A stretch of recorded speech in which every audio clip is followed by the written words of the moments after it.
Union bank of India வங்கியின் 107வது நிறுவன தின விழா கோவையில் வெகு விமர்சையாக நடைபெற்றது.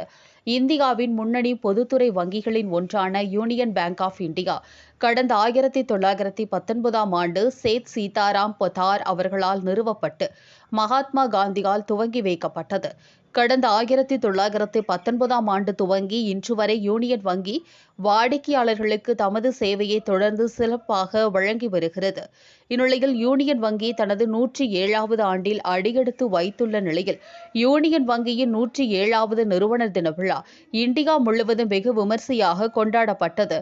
முன்னதாக மும்பையில் வங்கியின் நிர்வாக இயக்குநர் மற்றும் முதன்மை செயல் அலுவலர் ஆஷிஷ் பாண்டே தலைமையில் நடைபெற்ற விழாவில் நிதித்துறை சேவைகள் செயலர் நாகராஜு முதன்மை விருந்தினராக கலந்து கொண்டார்.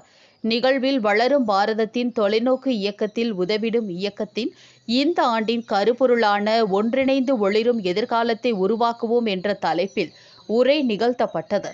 இதன் தொடர்ச்சியாக கோவை இந்துஸ்தான் கல்லூரி வளாகத்தில் யூனியன் வங்கியின் நிறுவன தின விழா வெகு விமர்சையாக நடைபெற்றது. இதில் யூனியன் பேங்க் ஆஃப் இந்தியாவின் கோவை மண்டல தலைவர் எஸ். ஏ. ராஜ்குமார், பிராந்திய தலைவர் எஸ். லாவண்யா ஆகியோர் தலைமை தாங்கினர். நிகழ்ச்சியில் வங்கியின் வாடிக்கையாளர்கள், ஊழியர்கள் அவர்தம் குடும்பத்தினருடன் கலந்து கொண்டனர். தொடர்ந்து வங்கி ஊழியர்களின் கலை நிகழ்ச்சிகளும் நடைபெற்றன.